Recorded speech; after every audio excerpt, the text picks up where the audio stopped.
एक urban elections होंगे, नगरीय निकाय होंगे और दूसरे नगरीय निकाय के चुनाव होंगे और दूसरे पंचायतों के चुनाव होंगे अगले साल। कारण है अभी हम लोग इसको समझने की कोशिश करेंगे। आज का जो सेशन है वो कुछ इस प्रकार से रहेगा। सबसे पहले हमारे साथ में सेक्रेटरी साहब होंगे, उनका की नोट स्पीच होगा। शुरू हो रहे हैं उसमें पूरी परिकल्पना जो है वो माननीय सचिव महोदय के द्वारा की गई है और इसके पहले आयुक्त महोदय चाह रहे थे कि हम लोग प्रशिक्षण इसका जल्द से जल्द आयोजित करें और उसी के तात्पर्य में हम लोग 3 दिवसीय प्रशिक्षण और इसके कुल 6 सेशन हमारे होंगे और आज इसकी हम लोग शुरुआत कर रहे हैं। जैसा मैंने परिचय में आपको बताया कि हमारे साथ में state election commission state ECIL से पूर्वी जी हैं और हमारे बीच में हमारे सचिव साहब मौजूद हैं मिस्टर जी श्रीवास्तव साहब।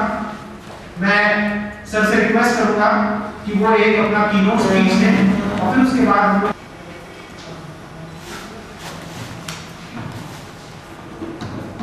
आज के इस EVM प्रशिक्षण कार्यक्रम में आप सबका स्वागत है। जैसा कि आप जानते हैं कि राज्य निर्वाचन आयोग इस बार नगरीय निकाय चुनाव में और पंचायती राज चुनाव में EVM का उपयोग किया जा रहा है। एक ऐतिहासिक शुरुआत है क्योंकि पूरी कंट्री में मेरे ख्याल से अभी बहुत कम स्टेट हैं जो EVM का उपयोग नगरीय निकाय में और छोटे या बड़े दोनों तरह के स्टेट्स हैं। तो ये बड़ी हमारे लिए बड़ी गर्व की बात है और राज्य सरकार द्वारा जो हम लोग उसके लिए आवश्यक राशि की आवश्यकता थी उन्होंने तत्काल किया और शासन ने पूरा किया है। और आज की बैठक तो मैं समझता हूँ कि 7वीं 8वीं बैठक होगी जो आप प्रशिक्षण दे रहे हैं। हमने सभी जिलों के साथ, जिलों के कलेक्टरों के साथ, कमिश्नर के साथ, पूर्व में जो अधिकारी चुनाव से जुड़े रहे हैं, फील्ड में जुड़े रहे हैं, उनके साथ यहाँ इस आयोग में जो पुराने सचिव रहे हैं, अधिकारी रहे हैं, उनके साथ अनेक बैठकें। इसी तरह से आपके चुनाव में बहुत से प्रेक्षक आते हैं, रिटायर्ड सीनियर ऑफिसर्स हैं, उनके साथ हम लोगों ने बैठक की और सभी से बैठक करके हम लोग निष्कर्ष पर पहुँचे कि EVM का अगर EVM को स्विच करते हैं तो बहुत अच्छा रहेगा, समय बहुत बचेगा, बहुत सी सुविधाएँ रहेंगी, फील्ड में आपको काम करने के लिए बहुत सी आवश्यकता है, उसमें आपको EVM से बहुत मदद मिलेगी। तो फिर ये बात है कि हमको अगर चुनाव कराना है तो हमको किस तरह का EVM चाहिए। हमारे पास एक ऑप्शन ये था कि हम इलेक्शन कमीशन की जो EVMs हैं उनको चुनाव के समय किराए से ले लें और उससे चुनाव करें।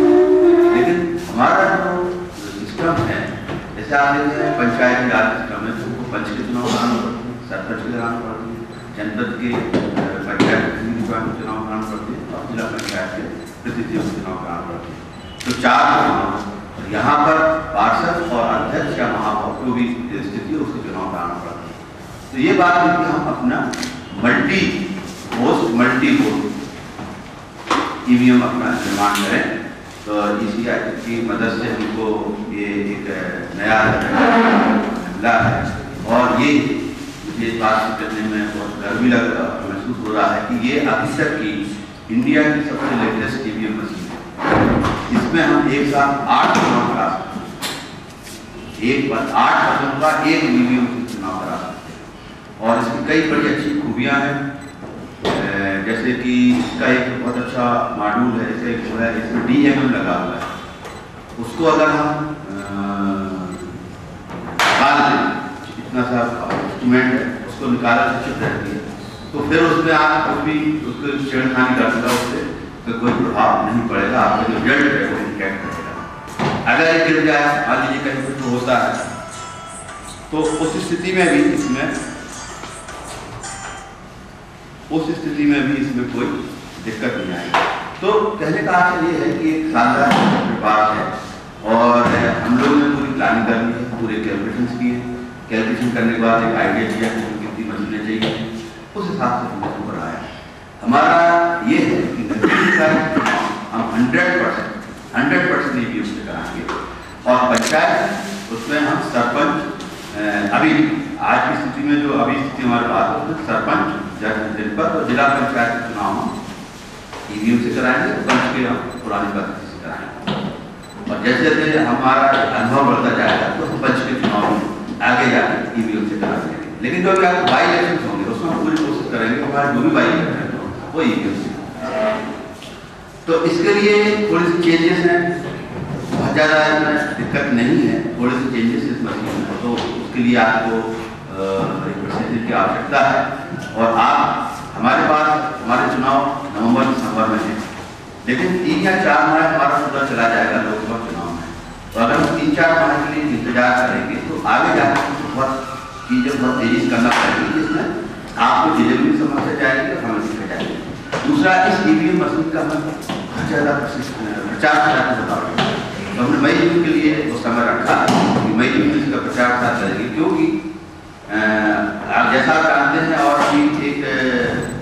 अभी मैं ऑल इंडिया स्टेट एसोसिएशन की कॉन्फ्रेंस में गया था, तो वहाँ की बात आ रही है। मैं करीब 6 राज्यों में एज ऑब्जर्वर गया हूँ विभिन्न लोकसभा विधानसभा चुनाव में, तो एक बात सामने आ रही है कि सबसे ज़्यादा इसमें वायलेंस शुरू हो रहा है वो पंचायत चुनाव में हो रहा है और उसमें खासकर सरपंच के चुनाव में।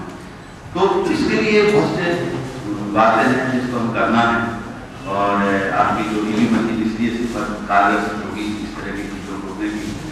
तो हमारा जो काम है जिसमें वायलेंस और संख्या बहुत ज़्यादा है, तो हमारा जो काम है वो बहुत ज़्यादा बड़ा होगा। हमें अगर हम पंचों की संख्या देखें, जो हम इस बार चुनाव कराना है, 3,62,000 पंच हैं और आप जानते हैं हर पंच एक राष्ट्रीय होती है। तो इसलिए अगर हम उस हिसाब से जाएंगे तो हमें बहुत सी ईवीएम करनी बहुत सी बात है। तो हमारा जो बल काम का वो बल बहुत ज़्यादा है, तो हम इस बात से नहीं छोड़ सकते कि हम 2-3 माह के अंदर सब करा लेंगे। इसलिए हमने अभी से शुरुआत की है और इसलिए प्रचार प्रसार गाँव में बहुत आवश्यक है, क्योंकि आप लोग फील्ड से जुड़ोगे, आप विभिन्न उसमें प्रचार आप शिक्षण दिया चुनाव से आप जुड़ रहे हो, आप देखेंगे जो पंच का चुनाव है, सरपंच का चुनाव है, वार्ड का चुनाव है, इवन जनपद और स्किल चुनाव, बहुत से चुनाव में एक वोट से रिजल्ट आता है और एक आध नहीं होता, बहुत सारे होते हैं। तो इसलिए मेरा आपसे कहना है कि इस मशीन का जितना ज़्यादा प्रचार प्रसार करें उतनी हमको समस्याएं कम होंगी। तो आप लोग आज हमने प्रशिक्षण दिया, इस प्रशिक्षण के साथ साथ आगे 4 साल बाद हम आगे करेंगे, पर अभी आप इसका प्रशिक्षण है जो बहुत ही अच्छा मशीन है और इससे आपको बहुत फायदा होगा। और किसी भी जिले में हमने कैलकुलेशन की कोई मशीन की कमी नहीं जाएगी, जो हमने कैलकुलेशन के आधार पर हमारा हर जिले को पर्याप्त मशीन दी जाएगी, वहीं किसी प्रकार का नहीं जाएगा।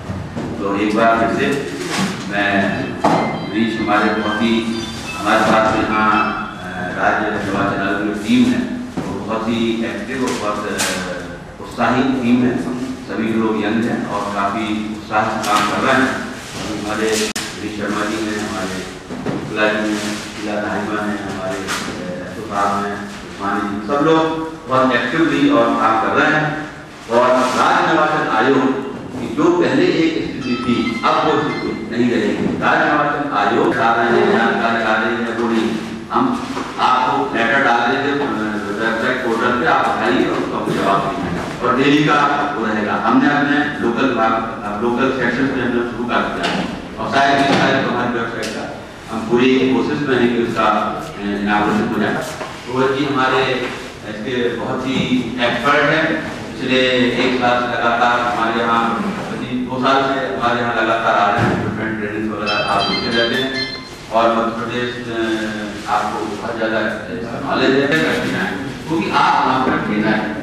अगर आपने एक शब्द भी गलत कह दिया, एक कोई प्रक्रिया गलत बता दी, तो आपके पूरे जिले में वो प्रक्रिया मोबाइल चालू होगी, उससे बहुत तो मैं चाहता हूँ कि ट्रेनिंग को लें, आप खुद मशीन पे काम करें और 70 to 80% कोई स्थितियाँ हैं जो आपकी लोकसभा विधानसभा में 10 to 20% चेंजेस हैं और उसमें भी आपको बहुत सब्सिडीज से कुछ मार्केट देना है।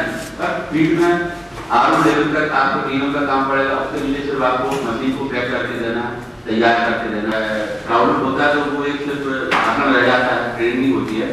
इसलिए इस बात पर अंदाज लगाई कि हमने इस ट्रेनिंग को 6 सत्र में किया अपना और आपका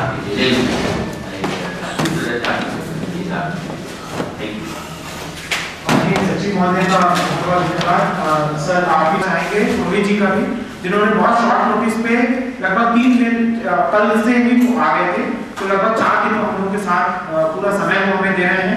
साथ ही बहुत अच्छी अपॉर्चुनिटी हमारे साथ में है कि स्वयं ECI के जो ट्रेन जो पर्सन है, जो की पर्सन है, वो आज हमारे साथ में है। तो मेरे ख्याल से EVM रिलेटेड हम जितने भी इश्यूज हैं हम उस पर चर्चा कर सकते हैं। लेकिन मेरा आग्रह रहेगा कि आपके दिमाग में या आपके मन में जो भी क्वेश्चन आते जाएंगे आप उसे अपनी पैड में नोट करते चले और फिर उसके बाद हम लास्ट में उसको सीरीज में ले लें, अन्यथा फिर वो एक जो सीक्वेंस है वो ट्रेनिंग का वो उसमें डिस्टर्ब हो जाता है।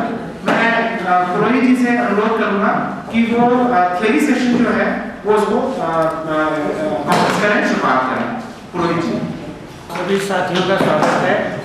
आप जैसा कि सभी को मालूम है कि आप लोगों में जो है मास्टर ट्रेनर्स का काम कई सालों से करते आ रहे हैं। तो भारत निर्वाचन आयोग की जो मशीन है उसको आप भली भांति जानते हैं। मध्य प्रदेश के अंदर आपने जो है 2 तरह की निर्वाचन आयोग की मशीनें शायद आप देख चुके हैं। एक जो फ्लैट रिबन केबल वाली है, जिससे अभी आपने विधानसभा का चुनाव किया, और उससे पहले भी आपके पास एक जिसको हम प्री 2006 मशीन कहते हैं, जिसमें फ्लैट रिबन केबल है, जिससे आपने विधानसभा का चुनाव किया। और उससे पहले आपके पास पोस्ट 2006 की मशीन भी थी, शायद आपने उसको भी, जिसमें 2 लाइन का डिस्प्ले उम्मीदवार सेलेक्ट करना पड़ता है। और जो लेटेस्ट जो रूल चेंज हुआ है निर्वाचन आयोग का, उसमें जो है एक नोटा का प्रोविज़न दिया गया है। तो मशीनों में ऐसे जब मशीनें बनाई गई थी उस टाइम नोटा सोचा नहीं गया था, ये बात की उपज है।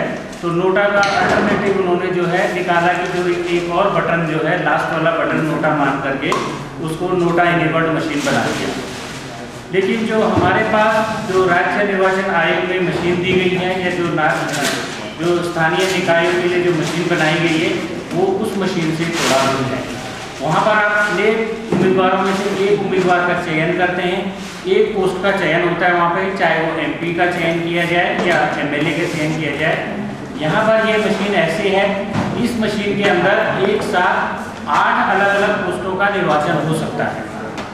8 अलग अलग पोस्टों का, जैसे पंच, सरपंच, या अगर आप किसी बड़ी यूनिवर्सिटी को ले लें उसमें president, vice president, secretary, joint secretary, ये 4 पोस्टें हैं।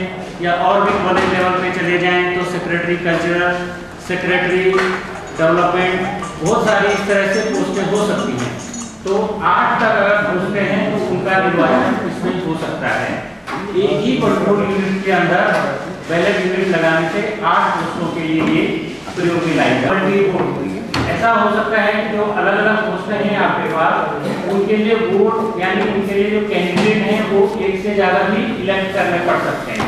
उदाहरण के तौर पर मान लीजिए यूनिवर्सिटी है, उसका एक प्रेसिडेंट बनाना, ज़्यादा कैंडिडेट को इलेक्ट करना है, तो इसलिए इसको मल्टी वोट माना गया है। तो multi post multi vote machine है ये, और इसको एक ही कंट्रोल यूनिट से संचालित करके इसमें एक ही साथ एक से ज़्यादा मैक्सिमम 8 तक निर्वाचन कर सकते हैं। अब जो हमारे स्थानीय निकाय के निर्वाचन होने जा रहे हैं, जो पहले जो निर्वाचन आप, ऐसा हो सकता है कि किसी क्षेत्र में जो है 2 पोस्ट में से एक पोस्ट निर्विरोध निर्वाचित हो जाए, तो ऐसे क्षेत्रों में इस मशीन को एक पोस्ट के लिए सेट करना पड़ेगा, और जिन क्षेत्रों में दोनों ही पोस्टों का निर्वाचन हो रहा है उन पोस्टों में इस मशीन को 2 पोस्ट के लिए सेट करना पड़ेगा। अगर 2 पोस्टों का इलेक्शन है तो हम दोनों पोस्टों के लिए अलग अलग बैलेट यूनिट यूज करेंगे। इस मशीन के अंदर ये सुविधा है, एक ही बैलेट यूनिट के अंदर आप एक से ज़्यादा पोस्टेड कैंडिडेट का सेटिंग कर सकते हैं। लेकिन क्योंकि ये पहली बार मशीन है तो आपको जरूरत पड़ेगी एक कंट्रोल यूनिट की और 2 बैलेट यूनिट की। जो पहली बैलेट यूनिट होगी उसमें जो है महापौर या अध्यक्ष पद के लिए जो उम्मीदवार खड़े हैं उनका नाम प्रिंट किया जाएगा, और जो दूसरी बैलेट यूनिट होगी उसमें पार्षद पद के लिए जो उम्मीदवार क्षेत्र में है, तो पहली यूनिट में अलग अलग का मतपत्र होगा, दूसरी में अलग अलग का मतपत्र होगा, ताकि जब आप मशीनों को ज्वाइन करेंगे, बैलेट यूनिट कंट्रोल यूनिट को लिंक करेंगे तो आपको कोई कंफ्यूजन नहीं होगा। और ये पोस्ट 2 है, ये साथ जोड़ेंगे। और जो दूसरी यूनिट जो दूसरी पोस्ट का बैलेट यूनिट है, जिसमें दूसरी पोस्ट का बैलेट पेपर लगा हुआ है, उसको पहले बैलेट यूनिट के साथ जोड़ेंगे, जैसे आप जोड़ देते हैं। कंट्रोल यूनिट देखने में तो बिल्कुल वैसे ही है जैसे आप प्रयोग में लाते रहे हैं, लेकिन फंक्शन वाइज थोड़ा अंदर रहेगा। बैक साइड से आप देखेंगे तो बिल्कुल वही कनेक्टर है, वही नॉर्मल केबल है, उसमें आपको कंफ्यूजन होता है, कुछ लोग उसको उल्टा पकड़ के लगाने की कोशिश करते हैं और इस प्रक्रिया में कुछ पिनें भी डैमेज हो जाती हैं। अगर उसको उल्टा लगाते हैं तो पिन डैमेज होने का खतरा रहता है। तो इसमें वो परेशानी को दूर करने के लिए इसको कलर दे दिया गया है। आप जो बैलेट यूनिट का कनेक्टर है उसका कलर और इस यूनिट के कनेक्टर के कलर को मैच करेंगे तो ये बिल्कुल फिट होगा, उल्टा नहीं लगेगा और वो प्रॉब्लम नहीं आएगी आपको। बैक साइड बिल्कुल वैसा ही है। अब आप फ्रंट साइड में आएंगे, फ्रंट साइड में भी उतने ही कंपार्टमेंट हैं, बिल्कुल वैसे ही बैलेट यूनिट है, देखने में कोई अंतर ही नहीं है, इसमें बिल्कुल वैसा ही है। ऊपर वाले पोर्शन में जिसको आप कैंडिडेट सेट वाला पोर्शन कहते हैं, पावर पैक बिल्कुल उसी जगह लगती है, वही पावर पैक है जो आप वहाँ पे प्रयोग में लाते हैं। और कैंडिडेट सेट वाला सेक्शन भी वही है, बिल्कुल कैंडिडेट सेट का बटन भी उसी कलर में प्रोवाइड किया गया है। सिर्फ अंतर यह है कि कैंडिडेट सेट सेक्शन में एक और अटैचमेंट आपको दिख रहा है, जिसको हम DMM यानी डिटैचेबल मेमोरी मॉड्यूल नाम से जानते हैं। ये इम्पोर्टेंट है, डिटैचेबल मेमोरी मॉड्यूल DMM, ये बहुत महत्वपूर्ण है हमारे चुनाव के लिए। तो कैंडिडेट सेट के बटन के साथ ये एक्स्ट्रा यूनिट जो आपको दिख रही है, इसका नाम है DMM। अब आप जो निर्वाचन आयोग, जो भारत निर्वाचन आयोग की मशीन है, उसमें भी जो मशीन के अंदर डाटा होता है वो 2 जगह लिखा जाता है। जैसे आपको, आप टेक्निकल लोग हैं तो आपको हम बता सकते हैं, इस मशीन के अंदर भी डाटा 2 जगह लिखा जा रहा है। एक तो मशीन के अंदर है और दूसरा जो ये DMM है, इस DMM के ऊपर भी वही डाटा लिखा जा रहा है, जो मशीन के ऊपर डाटा लिखा जा रहा है। और फाइनली जो कुछ भी डाटा डिस्प्ले में आता है, जब दोनों डाटा आपस में मैच करते हैं तो तभी डिस्प्ले आता है। अगर दोनों डाटा मैच नहीं करें तो डिस्प्ले नहीं आता है। तो एक्स्ट्रा DMM में इसको लिखने का फायदा ये हुआ कि अगर हम DMM को निकाल दें तो हमारे पास डाटा बाहर आ गया। जैसे आप ड्राइव में या ये फ्लॉपी में डाटा ले लेते हैं या पेन ड्राइव में डाटा ले लेते हैं, तो डाटा आपके कंप्यूटर में भी रह जाता है, आपके पास भी डाटा आ जाता है, तो आप दोनों की अलग अलग तरीके से प्रोसेसिंग कर सकते हैं। वही फायदा इस मशीन में होने जा रहा है। बेसिकली सोचा ये गया है, अगर मान लिया हमें पूरे प्रदेश में 50,000 मशीनों की जरूरत है, तो 50,000 मशीन खरीदेंगे तो उसका कॉस्ट ज़्यादा होगा। तो ये सोचा गया है कि क्यों ना ऐसा करें कि इस मशीन के अंदर निर्वाचन करा के एक क्षेत्र फेस बैनर में इलेक्शन किया जाए और एक फेस का इलेक्शन करके इसी मशीन को दूसरे फेस में इलेक्शन करने के लिए ले जाएं। लेकिन उसमें प्रॉब्लम ये आती है कि अगर इलेक्शन कराने का कहीं इलेक्शन पिटिशन हो जाती है, जैसे आप देखते रहते हैं, तो पूरी मशीन और कहीं जगह तो बैलेट यूनिट और कंट्रोल यूनिट दोनों जो लॉकअप में चली जाती है, और कम से कम जो है कंट्रोल यूनिट तो लॉकअप में ही चली जाती है। और जब तक कोर्ट से उस पिटिशन का जो है सोल्यूशन नहीं आता तब तक वो मशीन वहाँ पे लॉकअप में रहती है, आप उसको प्रयोग में नहीं ला सकते। अगर और ये सोचा गया है क्योंकि जो है मशीन लॉकअप में है तो मशीन को हम प्रयोग में ला नहीं सकते, तो क्यों ना ऐसा उपाय किया जाए कि पूरी मशीन के बजाय उसका डाटा ही सिर्फ लॉकअप में रहे और मशीन खाली रहे, तो हम जो है एक एक्स्ट्रा DMM डाल के उस मशीन को प्रयोग में ला सकते हैं। तो उसी आधार पर इस मशीन को जो है डेवलप किया गया है कि अगर कोई केस होता है ऐसे तो उस DMM को निकाल के उस डाटा को सील कर सकते हैं, वो लॉकअप में कोर्ट में जा सकती है और मशीन आपकी फ्री है, वो निर्वाचन कराने के लिए दूसरे एरिया में निर्वाचन कराने के लिए फ्री है। तो उसमें एक फ्रेश DMM लगा के उसका निर्वाचन किया जा सकता है। तो इस कॉन्सेप्ट को ध्यान में रख के ही इस मशीन को प्रयोग डेवलपमेंट किया गया है। और दूसरा ये भी किया गया है कि एक क्षेत्र में निर्वाचन हो गया, उसका डाटा सुरक्षित रखें, इस मशीन को दूसरे निर्वाचन क्षेत्र में ले जाएं और उसमें फ्रेश DMM लगाई जाए और वहाँ पे भी इलेक्शन कराया जाए, तो कम मशीनों से हम पूरे क्षेत्र को कवर कर सकते हैं। तो इसीलिए इस DMM का कॉन्सेप्ट आया। तो DMM ये है, उसके बाद सेम बाकी नीचे जो है रिजल्ट 1, रिजल्ट 2, ये वही बटन है जो निर्वाचन आयोग की मशीन में होते हैं, क्लियर और क्लोज करने के तरीके बिल्कुल हैं। अब देखिए ये नई पोस्ट 2006 मशीन की कल्पना करें जो आपने देखी होगी, शायद पिछले लोकसभा इलेक्शन में देखी होगी। क्या आपने देखी है क्या 2 लाइन डिस्प्ले वाली मशीन आई थी? नहीं आई। तो आप जो है वो मशीन भी आपने नहीं देखी है। उसमें जो है जो प्रेजेंटली आपके प्रदेश में मशीन है वो सिंगल लाइन डिस्प्ले वाली मशीन है। उसके बाद एक उन्नत तरह की मशीन आई है जिसमें 2 लाइन का डिस्प्ले है और वही लेटेस्ट मशीन है, उसी की तर्ज पे ये मशीन डेवलप की गई है। इस मशीन के अंदर भी 2 लाइन का डिस्प्ले है। तो उस मशीन और इस मशीन में थोड़ा अंतर आपको बता दें। इस मशीन के अंदर जो है वहाँ पर आप CD वगैरह एब्रीविएशन देखा करते हैं डिस्प्ले में, लोग इस तरह से एब्रीविएशन आते थे। तो जब तक आप पूरा मैनुअल ना पढ़े लिखिए आ जाएगा। जैसे उसमें रिजल्ट, इसमें कंप्यूटिंग रिजल्ट, इस तरह से डिस्प्ले बड़ा करने से हम जो है ज़्यादा इंफॉर्मेशन आपको दे पा रहे हैं। दूसरी बात ये रियल टाइम आगे कुर्सी करने आप वहाँ, उसके बाद ये प्री 2006 की मशीनें जो हैं ये रियल टाइम क्लॉक लगा हुआ, इनके आई नहीं है, बिना मॉक पोल के एक्चुअल मतदान शुरू करा दिया। कहीं पे ये होता था कि उन्होंने मॉक पोल करने के बाद वो मॉक पोल का रिजल्ट क्लियर किया ही नहीं है और उसी में जो है मॉक पोल के इसमें वोट भी हैं और आगे शुरू कर दिया है। कई जगह ये होता था कि मतदान का समय तो 8 बजे था सुबह, लेकिन इन्होंने सुबह 3 बजे से ही मतदान शुरू कर दिया और 8 बजे तक आधे से ज़्यादा वोट डाल दिए। ऐसी जो है कंप्लेंट्स आया करती थी। तो हमारे पास उन कंप्लेंट को निकालने का प्रूफ नहीं था। तो प्रिजाइडिंग ऑफिसर को बुला के उनसे जो पूछा गया, उन्होंने जो पेपर तैयार किए उसके बेस पे तो अपना रिजल्ट तो निकाल लेते थे, लेकिन हमारा प्रूफ नहीं था कि वाकई में वहाँ पे मतदान समय पे हुआ या नहीं हुआ, जिन्होंने क्लियर किया, तो वो उसका प्रूफ नहीं था। अब ये मशीनें उन्नत मशीनें हैं, हम मशीनों से जान पाएंगे कि वहाँ पे मॉक पोल हुआ तो कितने बजे प्रारंभ हुआ और मॉक पोल में कितने वोट डाले गए। कहीं ऐसा तो नहीं है असली मतदान से पहले ही वोट डाल दिए गए थे। ये सब चीजें जो हैं इस मशीन के अंदर देख सकते हैं। अगर कहीं कंप्लेंट आती है तो हम एनालिसिस कर सकते हैं, हमारे पास प्रूफ मशीन से देख सकते हैं कि क्या वाकई में ऐसा हुआ था।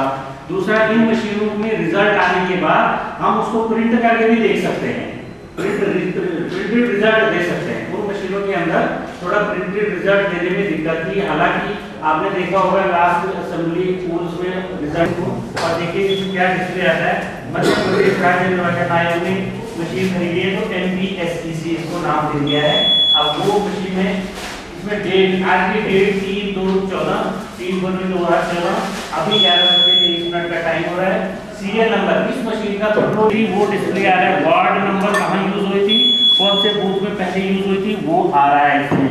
उसका नंबर ऑफ पोस्ट, अभी पिछली बार जब ये मशीन यूज हुई थी कितने पोस्ट का इलेक्शन उसमें किया गया था और उसमें क्या सिलेक्शन था। जैसे उसमें कैंडिडेट सेट का आता है पूरा, तो उसमें ये पूरा दिखा रहा है पोस्ट 1 के लिए 5 कैंडिडेट खड़े थे और हमने एक कैंडिडेट को इलेक्ट करना था, प्रीवियस सेटिंग दिखा रहा है ये। और उसके बाद बैटरी मीडियम, आपके पास शिकायत ये आती थी कि उस मशीन के अंदर कि आपने पोल कराया 1 घंटे के अंदर बैटरी खत्म हो गई। बेसिकली क्या होता है, जब मशीन तैयार करते हैं जिस दिन पोल होता है बीच में 10-15 दिन का गैप आ जाता है, तो कई बार जो है मशीन तैयार करते वक्त बैटरी को ऑन ही छोड़ दिया जाता है और पता चला वो बैटरी ड्रेन होती रहती है। या हो सकता है गलती से जो आपने ट्रेनिंग वाली पावर पैक गलती से उसमें लगा दी और जब आप पोल करा रहे हैं तब तक जाते जाते उसकी लाइफ बहुत कम रह गई, पता ही नहीं चलता था कि बैटरी की क्या लाइफ है। तो जो ये उन्नत किस्म की मशीन है इनमें जो है बैटरी की लाइफ भी दिखाई दे रही है आपको। इसमें जो है हाई, मीडियम और लो है। तो हाई का मतलब है बैटरी की लाइफ 20 घंटे से ज़्यादा है, बिल्कुल अच्छी तरह से काम करेगी और पूरे 8 घंटे 10 घंटे का जो हमारा पोल है उसमें पूरे चलेगी। मीडियम में भी जो है बैटरी कम से कम 10 घंटे से ऊपर चलती ही है। तो मीडियम अगर आती है बैटरी, अगर ईवीएम सेटिंग के बाद जो पोलिंग पार्टी मशीन ले जा रही है उसी टाइम मीडियम दिख दिया तो आपने पोलिंग पार्टी को कहना कि नहीं इसको मत ले जाइए, आप इसकी बैटरी चेंज करवा दीजिए या दूसरी कंट्रोल यूनिट ले आइए। पहले में ये पता नहीं चल पाता था कि बैटरी का क्या स्टेटस है, अब वो पता चल जाएगा। तो कम से कम बैटरी फेल होने की वजह जो मशीनें बदली जाती थी वो तो अवॉइड हो जाएंगी पूरी तरह से। और लो होने से मतलब बैटरी में जो है सिर्फ 4-5 घंटे की लाइफ रह रही है, उसको बिल्कुल बदल ही देना है। तो एक ये फायदा आपको इन उन्नत मशीनों से हो गया। ठीक है, अभी जैसे सुबोध जी ने आपको 2-3 चीज़ें बताई, मैं सिर्फ आपको ये बताना चाह रहा हूँ कि इस मशीन के चेंजेस को आप देखिए। घड़ी का इसमें वो किया है टाइम का और डेट। तो आपके यहाँ अपन परेशान होते हैं कि मॉक कॉल हुआ कि नहीं हुआ। अब आप जब ट्रेनिंग में आप बता दीजिए सर साइड में सर कि अगर आप नहीं भी कराओगे तो उसमें आ जाएगा। तो जो लोग बदमाशी करेंगे वो पकड़े जाएंगे और आपने मॉक कॉल कराया क्या कराया वो उसमें आ जाएगा। दूसरा टाइमिंग से आपको पूरी चीज़ पता चलती रहेगी। तीसरा डीएम का आपने बताया कि डीएम को अगर हम डिटैच कर लेंगे तो इसमें कोई इस मशीन का कोई कुछ भी करता रहे आपके पास रिकॉर्ड पूरा आ जाएगा। ऐसे इसके कई फीचर्स हैं। तो आपको ये जो पॉइंट्स बता रहे हैं इन पॉइंट्स को भी आपको हाईलाइट करना है ट्रेनिंग के टाइम, क्योंकि प्रिसाइडिंग अफसर को अगर कॉन्फिडेंस है कि मेरे पास ऐसी सुविधा है कि मैं सिर्फ इससे मुझे एक छोटी घटना बता देता हूँ कि 89 के जो चुनाव हुए थे बस्तर में फर्स्ट टाइम नक्सली होने एक पूरे उस पर किया था, वहाँ डिप्टी रखना रखा था। तो वहाँ पर उन्होंने 40 ग्रुप ने मिलकर एक मतदान केंद्र पर अटैक किया था। तो उस समय मतपेटी थी। तो जो प्रिसाइडिंग अफसर था उसने अकल से काम लिया। उसने क्या किया कि उसने कहा पोलिंग बूथ को जो भी हो उसने अपना वो लिया मतपेटी लेके वो भाग गया। तो हमको वहाँ पर पोल नहीं कराना पड़ा, तो मतपेटी हमारी सुरक्षित थी। बाकी मटीरियल चल गया ये होगा सर नहीं पड़ा, लेकिन वो चीज़ वो थी। तो यही चीज़ इसमें कि अगर वो सिर्फ उसको डीएम को निकाल के निकल जाए तो चुनाव को कहीं दिक्कत नहीं आएगी। अब डीएम को कैसे लगाना, क्योंकि आप आरो लेवल पर काम होगा और अगर हमको 3 फेज में चुनाव कराना है जैसा कि हम पंचायत चुनाव का सोच रहे हैं तो हमको ये डीएम को निकालना है फिर आरो को लगाना है। ये डीएमओ वाला पोर्शन कोई नई बात नहीं है और ये सब जैसे पोल होता है रियल पोल होता है बिल्कुल सेम प्रोसीजर है और सीलिंग का बिल्कुल वही प्रोसीजर है। तो ये जैसे कि आप देख रहे हैं कि मशीनों की जब अच्छी तरह से मालूम है, चाहे आप लोग उसमें सिग्नेचर कर रहे हैं या जितने से जो अधिकृत हैं वो प्लस इंजीनियर दोनों उसमें सिग्नेचर कर रहे हैं। और जब ईवीएम की सेटिंग हो रही है उस टाइम बैलेट पेपर लगने के बाद सील होने के बाद बैलेट यूनिट में भी जो बैलेट यूनिट पेपर की है उसकी लंबाई थोड़ा ज़्यादा है। ये सब आपको मालूम है पहले से, इसमें बहुत ज़्यादा हाईलाइट करने की जरूरत नहीं है। अब मैं आपको बताऊँ इसमें मैं आपको बताऊंगा कि 2 अलग-अलग बैलेट यूनिट 2 पोस्ट के लिए यूज हो रहे हैं उसको कैसे सेट करेंगे। और अगर बाय द वे कहीं पे ऐसे इमरजेंसी आई कि एक ही बैलेट यूनिट के अंदर दोनों पोस्ट सेट करनी पड़ रही हैं या फ्यूचर में सेट करनी पड़ सकती हैं तो वो भी मैं आपको बता दूंगा कि एक ही बैलेट यूनिट के अंदर कैसे 2 पोस्टों को सेट कर सकते हैं। ठीक है, तो इस मशीन के अंदर नया कॉन्सेप्ट ये है कि इसमें वार्ड नंबर फीड करना पड़ता है कि ये मशीन कौन से वार्ड में यूज की जाएगी ये इसमें सेट कर सकते हैं। और वार्ड के बाद भी इसमें कौन से पोलिंग स्टेशन में कौन से पोलिंग बूथ में इसको यूज किया जाएगा वो भी इसमें सेट होता है। तो निर्वाचन आयोग की जो मशीनें चाहे विधानसभा हैं या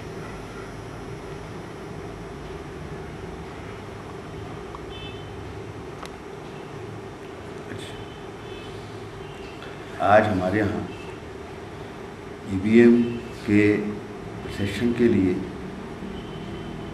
8 जिलों से प्रशिक्षणार्थी आए हुए हैं। ये इन्हें हमने मास्टर ट्रेनर का नाम दिया है।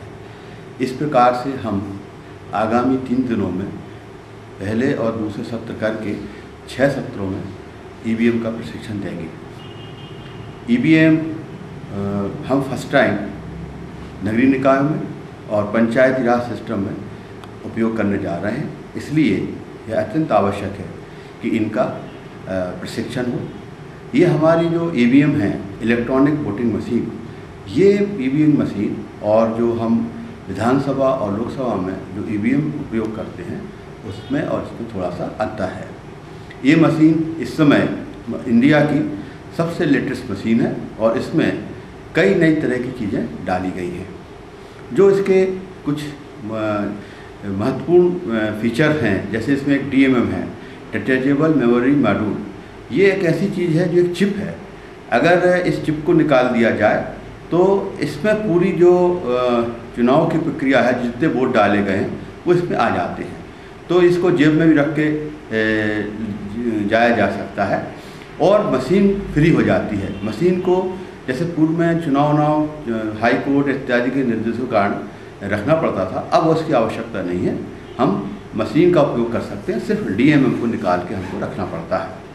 तो इससे हमको जो उदाहरण के लिए मान लीजिए हमको 100 जगह चुनाव कराना है और हमको फिर 100 मशीन चाहिए पड़ती हैं अगर हम पुराने मॉडल पर जाते हैं।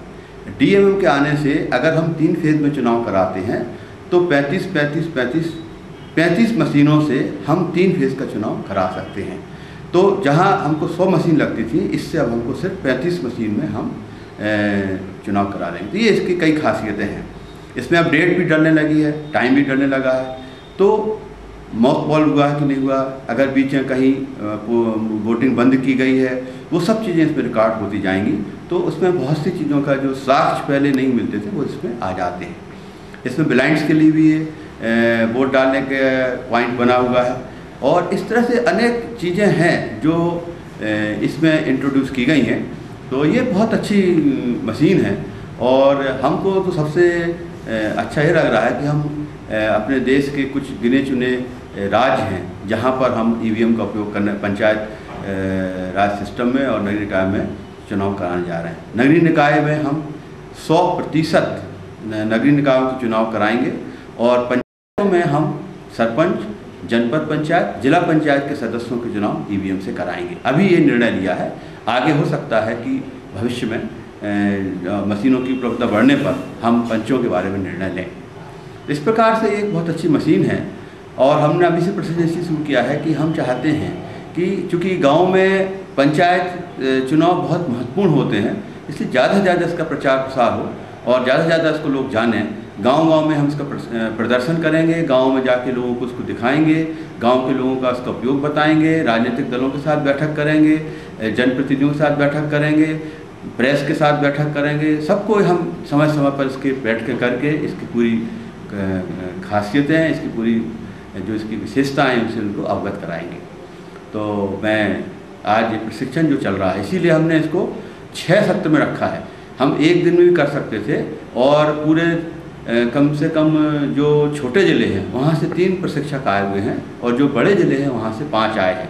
यदि हम पूरे ज़िलों का एक साथ करते तो आप अंदाज़ लगा लीजिए कितनी बड़ी भीड़ होती। और आज की स्थिति में आपने देखा होगा कि मुश्किल से 20-25 लोग हैं। तो 20-25 लोग के रहने से हमें ये फ़ायदा है कि हम हर अधिकारी का जो प्रशिक्षण, जो हमारा प्रशिक्षण मुख्य प्रशिक्षक बनेगा जिलों में जाके, उसे मास्टर ट्रेनर जिसे हम कहते हैं, वह खुद एक मशीन पर खुद काम करेगा, देखेगा और प्रशिक्षण के बाद हम उनसे फीडबैक भी लेंगे और हम उनका एक छोटा सा टेस्ट भी लेंगे कि उन्होंने कितना इससे सीखा है। तो ये आज के प्रशिक्षण की खासियत है। सर, ये जो मशीन में अभी जो DMM चिप आई है, इसका इस्तेमाल और इसका उपयोग किस तरीके से किया गया है, ये थोड़ा सा जानना चाहेंगे। देखिए, जो पुरानी मशीनें थी उसमें चिप मशीन के अंदर ही थी। अगर मशीन को कोई डैमेज होता था या मशीन का कोई, जैसे उदाहरण होता है कि लूटपाट होती है, बूथ कैप्चरिंग होती है, इत्यादि जो होते थे, उसमें मशीन के से छिड़काव जाती थी, उसका पूरा रिजल्ट प्रोड्यूस हो जाता था। DMM की जो खासियत ये है कि ये डिटैचेबल है, मतलब मशीन से इसको निकाला जा सकता है। इसका कहने का आशय यह है कि जो चिप जो मेमोरी रखती है वह DMM में है। तो जैसे ही अगर ऐसा कोई स्थिति बनती है कि लगता है कि चुनाव नहीं करा पाएंगे, कोई प्राकृतिक घटनाएं हो रही हैं या कोई झगड़ा हो रहा है, कुछ हो रहा है जो कि जिससे कि बूथ के अंदर आकर इसको नष्ट करने की संभावनाएं हैं, तो अगर प्रिसाइडिंग अफसर डीएमएम को निकाल के अपने पास रख लेगा तो फिर मशीन में कुछ भी होता रहे, कोई दिक्कत नहीं जाएगी और उस समय तक की जो वोटिंग है वो उसमें दर्ज हो जाएगी। तो ये इसका एक फ़ायदा है।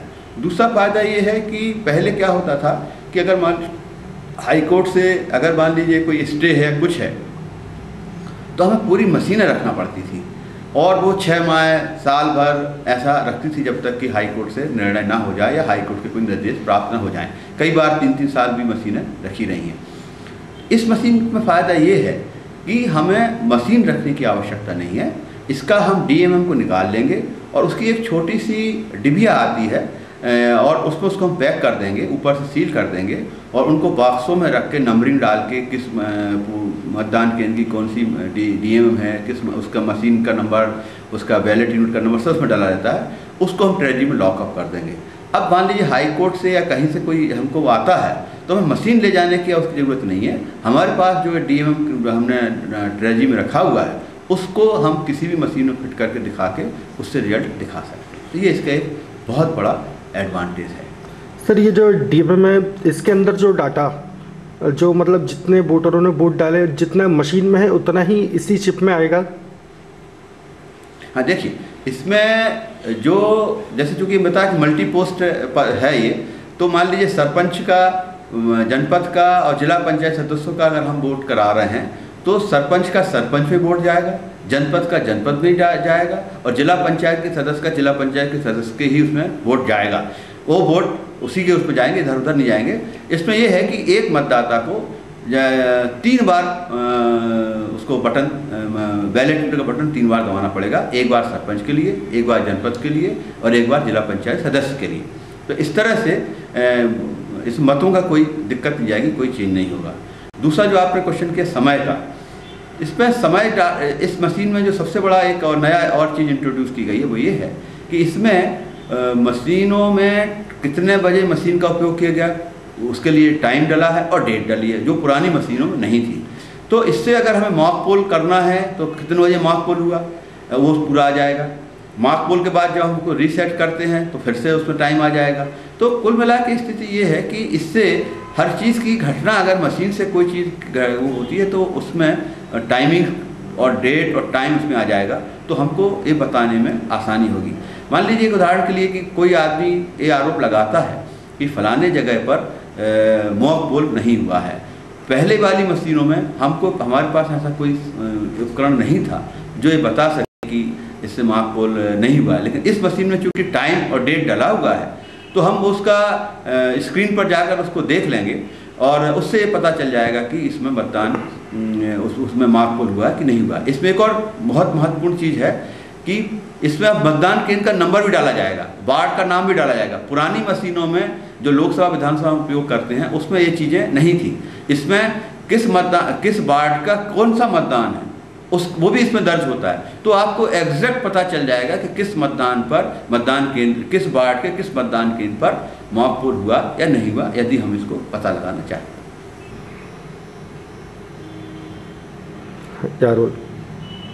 इस मशीन में जो टाइम और डेट का जो चिप डाला गया है वो ऑटोमेटिक है, इनबिल्ट है, उससे कोई छिड़खानी नहीं की जा सकती है। कहने का आशा है कि जब हम मशीन को सेट करेंगे तो उस समय भी ऑटोमेटिकली उस पर डेट और टाइम आ जाएगा कि कितने बजे इसको सेट किया गया है, तो वो चीज़ें उसमें आ जाएंगी। इसी प्रकार जब एक बार मशीन का काम प्रारंभ हो गया तो इसमें फिर टाइम का कोई वो नहीं आएगा, सिर्फ आपका जब मशीन का आप बंद करोगे तो वो टाइम इसमें दर्ज हो जाएगा। बीच में टाइम से इसका कोई टाइम का कोई इसमें चीज़ नहीं दिखलाएगा।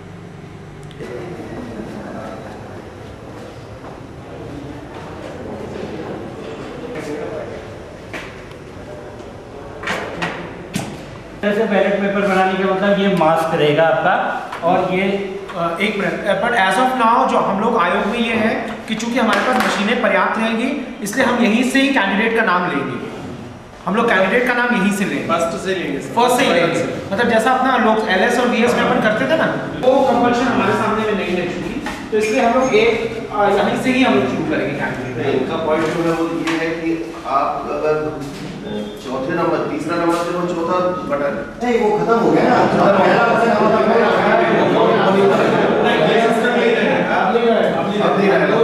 वो हमने पहले डिजाइन किया है हमने, तो ऊपर नाम आएगा पद का नाम, नाम होगा पार्षद, वो पहला अपने पहले जिसको यस, बस ये क्लियर, वो कंफ्यूजन हिसाब ये आखिरी वाला, ये आखिरी वाला। हां 16 है। हां 16 बटन में भी सिर्फ एक के नाम पे याद रखिए, बाकी के जितने बटन है ये सब यूज आएंगे। 15 बटन काम आएंगे, 16 बटन अगर काम नहीं आ रहा तो उसको बंद कर देना, आगे वाली मशीन तो 16 बटन खोल के देखिए इसका सिस्टम ये है कि मशीन के पहले यूनिट में 16 बटन है, 15 ये वो निर्वाचित करेगा पूरा करने के लिए।